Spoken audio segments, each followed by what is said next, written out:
여러분 안녕하십니까? JTB 뉴스입니다. 익산에서 열리는 전국체전이 5달 앞으로 다가왔는데요. 숙박업소 예약이 쉽지 않습니다.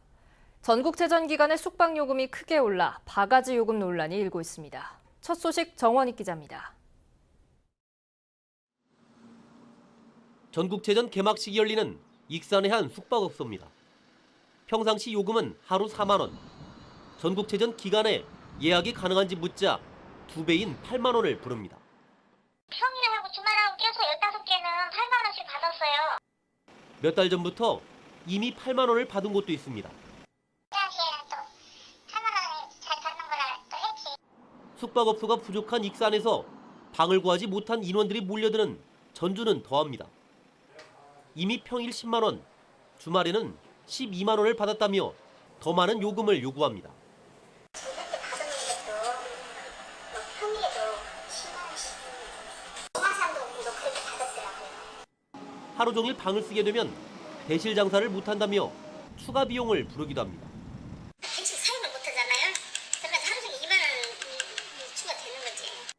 체전 날짜가 닥치면 요금을 더 받을 수 있다며 당분간 예약을 받지 않기 위해 담합을 하고 있다는 정황도 포착됩니다. 아직 예약 받지 말라는 얘기가 많이 있더라고요. 고무줄같이 늘어나요. 오늘 평일때가 아니야. 전국에서 수만 명이 몰려드는 전국체전. 특수를 누릴 기회인 건 분명하지만 바가지 요금이 지역 이미지를 해치지는 않을까 우려됩니다. JTB 뉴스 정원익입니다.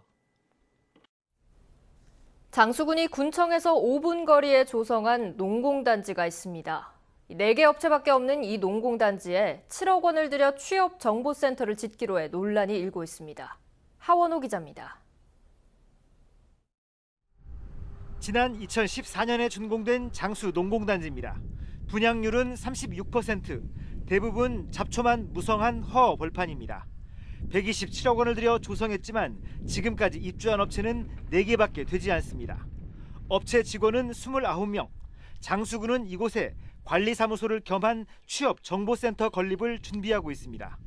5월 말에서 6월에 걸쳐 7억 원을 들여 공사에 들어간다는 계획입니다. 입주 업체들은 취업정보센터가 왜 필요한지 고개를 갸우뚱거립니다. 많은 인원이 필요한 것도 아니고 여기 시골은 다 이렇게 이장님이나 군에서 또 이렇게 전화 한 통하면 다 알아봐주기는 하는 걸로 알고 있어요. 취업정보센터는 5분 거리에 장수군청 코앞에 있습니다. 7억 원이나 되는 예산을 투입할 만큼 뚜렷한 활용 방안이 있거나 시급하다고 보기는 어렵습니다. 기간제 근로자 한 명 저희들이 배치해가지고 그 업체에서 직원을 채용한다든지 이러한 부분들을 중간에서 이제 그런 역할을 좀 하는 거죠. 허리띠를 졸라매도 어려운 재정 여건에 활용도도 떨어지는 건물을 우선 짓고 보자는 식은 아닌지 시설 건립에 대한 재검토가 요구되고 있습니다. JTB 뉴스 하원호입니다. 6.13 지방선거가 한 달이 채 남지 않았습니다. 현직 시장 군수도 잇따라 선거전에 뛰어들고 있는데요. 공무원의 선거 중립 의무가 그 어느 때보다 중요해졌습니다. 보도에 송창용 기자입니다. 경찰이 도내모 자치단체 공무원 11명을 공직선거법 위반 혐의로 입건했습니다. 공무원들은 군수의 활동과 업적을 SNS에 지속적으로 게시하거나 공유하고 추천한 혐의를 받고 있습니다. 후보자가 보낸 홍보성 내용의 SNS 등을 공유하기를 하거나 응원 댓글을 적거나 좋아요를 계속적 반복적으로 클릭하는 경우가 있는데 이런 행위는 선거법에 위반되므로 주의하셔야 합니다. 지방선거는 다른 선거보다 공무원을 선거에 동원하려는 유혹이 강합니다. 공무원 한 명은 자치단체장에게 한 표이자 선거판이 자신에게 유리하게 돌아가도록 영향을 미칠 수 있는 존재입니다. 인사권을 갖고 있는 단체장의 지시를 공무원은 거부하기 힘듭니다. 하지만 민심과 내부 사정에 밝은 공무원이 선거에 개입하면 해당 선거는 불공정, 편파 선거가 될 수밖에 없습니다. 법에서 공무원의 선거 개입을 엄격히 금지하고 있는 이유입니다. 공무원들에 대한 특별 교육, 공명선거 실천 결의대, 공직기강 합동감찰반 운영 등 공명한 선거가 될 수 있도록 노력하고 있습니다. 지금까지 전북에서는 15명의 자치단체장 가운데 7명의 시장 군수가 예비후보 등록을 마쳤습니다. 또 나머지 3명은 다음 주까지 후보 등록을 마칠 예정이어서 선거판은 더욱더 과열될 전망입니다. 공무원의 선거 개입을 원천 차단하기 위해 정부와 선관위 그리고 각 시군은 익명신고 시스템을 운영하고 있으며 위반 사항이 적발되면 엄격히 처벌할 방침입니다. JTB 뉴스 송창용입니다. 민주당 최고위원회에서 공천 배제 결정을 받은 이학수 정읍시장 예비후보가 법원에 효력정지 가처분 신청을 냈습니다.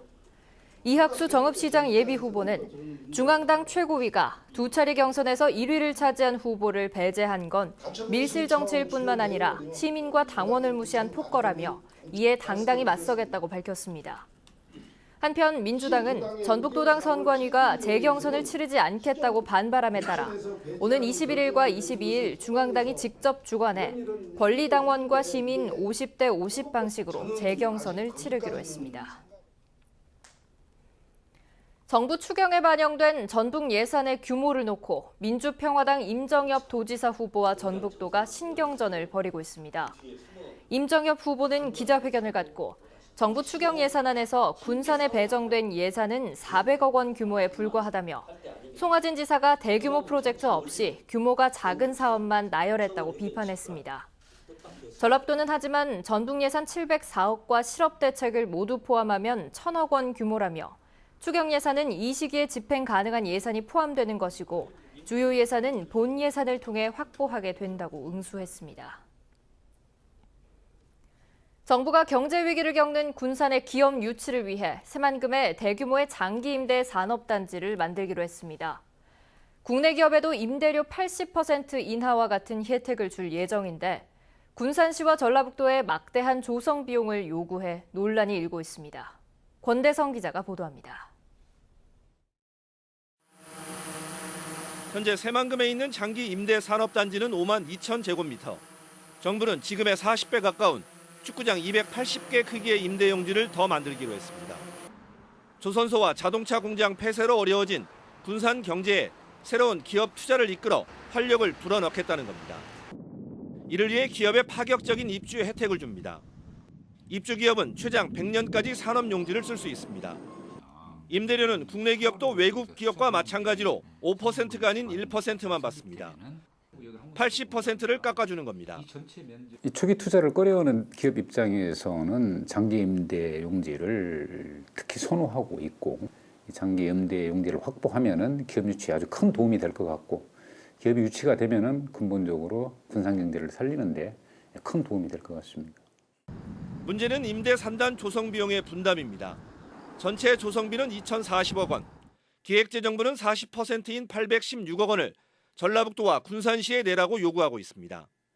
전라북도는 어려운 재정 여건에 감당하기 힘든 돈이라면서 분담 비율을 10%대로 낮춰달라고 하소연하고 있습니다. 군산 지역이 이번에 산업위기 대응 특별지역으로 지정된 지역입니다. 그렇기 때문에 좀 더 국가의 특별한 지원이 필요한 지역이지 일반적으로 보편적으로 적용되는 국가의 국고지원 비율을 적용해서는 안 된다고 생각합니다. GM 사태 해결 과정에서 전북만 소외됐다는 논란까지 나오는 마당에 후속 지원 대책으로 내놓은 산업단지 조성에 정부의 책임 있는 자세가 요구되고 있습니다. JTB 뉴스 권대성입니다. 멸종위기 희귀 생물들의 보고인 군산 백석제를 환경부가 보호지역으로 지정하기로 했는데요. 그러나 습지 보호지역 지정이 기약 없이 늦어지면서 방치되고 있습니다. 김진형 기자입니다. 동미나리, 물고사리 등 멸종위기 희귀생물 9종을 포함해 수십여 종의 생물이 생태계를 이루는 백석제입니다. 한때 전북대 군산병원 예정 부지로 유력했지만 개발보다는 보존하는 게 가치가 더 높다는 환경부의 판단에 습지로 남게 됐습니다. 환경부는 대신 백석제를 올해 연말까지 습지 보호지역으로 지정하기로 했습니다. 습지 보호 지역이 지정되기 위해서는 우선 국립습지센터의 정밀조사가 필요합니다. 환경부는 이를 근거로 지정 계획을 세우고 주민과 지자체의 의견을 수렴해 최종적으로 결정하게 됩니다. 그러나 첫 단계인 정밀조사가 지난 2016년에 끝났는데도 2년이 되도록 후속 단계가 진행되지 않고 있습니다. 환경부는 지자체가 적극 나서지 않아 습지 보호 지역 지정이 중단됐다며 군산시 탓으로 돌립니다. 지자체에서 이제 아직은 구체적으로 그 건의가 들어온 상태가 아니기 때문에 후보지로는 대상의 리스트에 있는데 아직 공식적으로 지금 진행하고 있지는 않습니다. 군산시는 습지 보호 지역 지정은 환경부의 업무로 알고 있었다며 뒤늦게 지정을 요구하기로 했습니다. 그전에는 이제 환경부에서 뭐 이렇게 습지보호구로 지정해달라고 이제 지자체 요청하는 그런 상황이었는데 지금 또 입장이 바뀌어 각 지자체별로 이렇게 지금 그 습지보호구역으로 지정해달라는. 습지 보호 지역 지정이 늦어지면 백석제는 가치를 잃을 수밖에 없습니다. 이대로 그냥 방치되어진다면 습지로서의 이제 그 어떤 그 자격이 사라지는 거죠. 왜냐하면 지금도 가만 놔두면 이게 육화 작업이 계속 되어져 있기 때문에 습지로서의 가치를 잃게 되고. 어렵게 지킨 백석제가 환경부와 군산시의 떠넘기식 업무 추진에 또다시 훼손 위기에 처했습니다. JTB 뉴스 김진영입니다. 올해로 88번째를 받는 남원 춘향제가 오늘 개막했습니다. 앞으로 닷새간 남원 광활로원 일원에서는 다양한 전통문화 공연이 펼쳐지는데요. 축제 개막에 앞서 어젯밤에는 한국 최고의 전통미인을 선발하는 춘향 선발대회가 열려 눈길을 끌었습니다. 조창현 기자입니다. 성춘향과 이몽룡의 애틋한 사랑이 싹튼 광활루원에 예비 춘향이들이 모였습니다. 옷의 간복을 차려입은 후보들의 단아한 자태는 관객들의 시선을 사로잡기에 충분했습니다. 본선에 오른 32명의 후보가 치열한 경합을 벌여 20살 대학생 김진아 씨가 춘향 진에 선발됐습니다. 수상소감도 준비를 안 해서 정말 죄송하고 너무 감사합니다. 이상 열심히 남원을 알리고 춘향제에 더 부흥시키겠습니다. 감사합니다. 이번에 선발된 6명의 춘향이는 앞으로 1년간 남원시와 춘향 홍보대사로 활동하며 남원의 멋과 맛을 알리게 됩니다. 오늘 선발된 춘향 아씨들은 지고지순한 춘향의 정절 그리고 이몽룡을 사랑하는 마음을 잘 이어나가시길 바라고요. 춘향 선발대회를 시작으로 제88회 춘향제에 화려한 막이 올랐습니다. 대한민국 대표 전통예술축제인 춘향제는 창극과 판소리, 해외 초청 공연 등 다양한 볼거리를 선보입니다. 또 민속씨름대회와 춘향 그네뛰기, 신관사또 부임행차 등 놀이와 체험행사도 배치해 예술성과 대중성을 두루 갖췄습니다. 춘향제는 역사와 전통이 서려 있는 것입니다. 특히 국악을 바탕으로 하고 있고 예술을 바탕으로 하고 있습니다. 그래서 많은 이들이 옛 것을 찾고 또 현대적 감각하고 맞떨어져 있습니다. 춘향과 몽룡의 사랑 이야기가 가득한 남원 춘향제는 오늘부터 닷새간 남원 광활루원과 요천 일원에서 이어집니다. JTB 뉴스 조창현입니다. 전북환경운동연합은 6.13 지방선거를 앞두고 단체장 후보와 교육감 후보들에게 환경 관련 핵심 의제를 제안했습니다. 전북환경운동연합은 지방선거 후보들이 미세먼지와 도시공원 일몰제, 유해 화학물질 문제처럼 시민의 생명이나 안전과 직결된 환경정책에 보다 많은 관심을 가져달라고 말했습니다. 이들이 제시한 환경정책에는 동물복지 확대와 새만금 민관협의체 구축, 전주천 수생태계 복원사업 등이 포함됐으며 교육감 후보들에게는 환경교육 강화와 함께 안전한 학교 환경 조성 등을 제시했습니다. 전북교육감 선거에 출마한 유광찬 예비후보가 오늘 사퇴했습니다. 유광찬 후보는 지난 선거 과정에서 자신이 주장한 깨끗한 선거의 한계를 느껴 선거 과정에 더 이상 참여하는 것이 어렵다고 판단해 후보직을 사퇴한다고 밝혔습니다.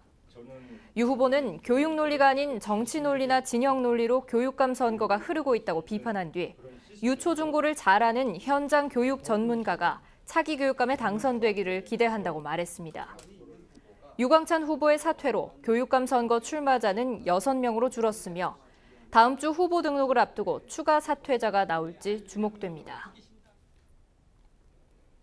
군산조선소 가동 중단과 한국잼 군산공장 폐쇄의 영향으로 전북의 취업자 수가 5분기 연속 줄었습니다.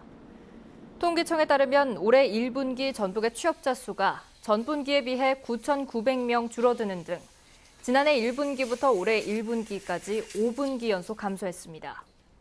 음식과 숙박업, 생산 또한 1분기에 8.7% 줄어든 것으로 나타났습니다. 전주 완산경찰서는 술에 취해 이유 없이 행인을 둔기로 때리고 기물을 상습적으로 부순 혐의로 전주시 삼천동에 사는 51살 김모 씨를 구속했습니다. 김 씨는 지난달 9일 새벽 3시쯤 전주시 전동의 한 도로에서 기분 나쁘게 길을 알려줬다는 이유로 행인 59살 조모 씨의 머리를 둔기로 때리고 이 밖에도 아파트와 음악홀의 출입문을 부수는 등 지난달 5일부터 한 달 동안 9차례에 걸쳐 술에 취해 난동을 부린 혐의를 받고 있습니다.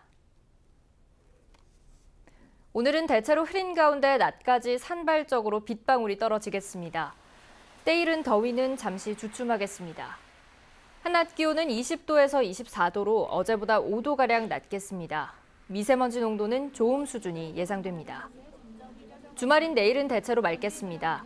아침 최저 기온은 12도에서 16도로 오늘보다 5, 6도가량 낮겠지만 한낮 기온은 오늘과 비슷하겠습니다. 휴일인 모레 아침엔 기온이 더 떨어지면서 일교차가 다소 크겠습니다.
JTB 뉴스를 마칩니다. 여러분 고맙습니다.